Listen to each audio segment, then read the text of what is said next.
আগামী দিন ক্যাম্পেইন নিয়ে কথা হয়েছে এবং 3 জন কেন্দ্রীয় নেতা তারা নির্বাচন অবধি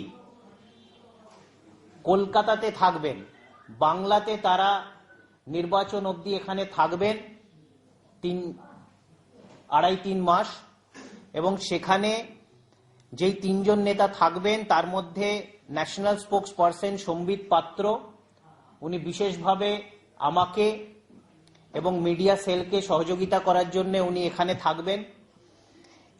তার সাথে থাকবেন কে শর্মাজি, উনি ন্যাশনাল মিডিয়া সেলের কো কনভেনার, এবং সোশ্যাল মিডিয়ার জন্য ন্যাশনাল আইটি হেড, যিনি আইটি সেলের ন্যাশনাল কনভেনার অমিত মালভিয়া, উনি থাকবেন। 7-8 দিনের মধ্যেই ওনাদের এখানকার প্রবাস শুরু হয়ে যাবে, ওনারা নির্বাচন অবধি কলকাতাতেই থাকবেন। এটা একটা গণবন্টন ব্যবস্থা কিংবা পাবলিক ডিস্ট্রিবিউশন সিস্টেম নিয়ে আমরা দেখেছি রাজ্যে একটা অরাজকতার সৃষ্টি হয়েছে।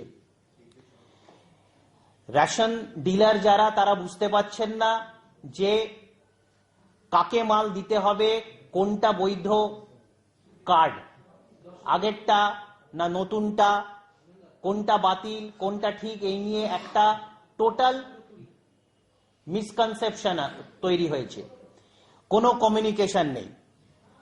এবং এটা সৃষ্টি হয়েছে শুধুমাত্র রাজ্য সরকার এবং রাজ্য প্রশাসনের ব্যর্থতার জন্য। একটি সরকার যে ম্যান্ডেট পেয়ে 5 বছরের ম্যান্ডেট পেয়ে ক্ষমতায় এসেছিল, সে তার টেনিওরের ফ্যাগ এন্ডে এসে একটা পলিসি ইমপ্লিমেন্টেশনে এরকম ভাবে একটা মিসক্রিয়েট যেভাবে করা হচ্ছে, তাতে বোঝা যায় যে সরকারটা দক্ষ হাতে নেই, অদক্ষ হাতে আছে। ইমাম ভাতা নাকি ওটা এক্সটেন্ড করা হচ্ছে, জানি না কিছু পরিসংখ্যান, কিছু তথ্যের ভিত্তিতে মানুষের প্রয়োজনীয়তা, দুর্দশা, গরিবীকে সামনে রেখে এরকম কাজটা করা হচ্ছে কিনা। কিন্তু অপরদিকে কালীঘাট মন্দিরে কলকাতা মিউনিসিপাল কর্পোরেশন তারা 6 লক্ষ টাকার ট্যাক্সের বিল পাঠিয়েছে।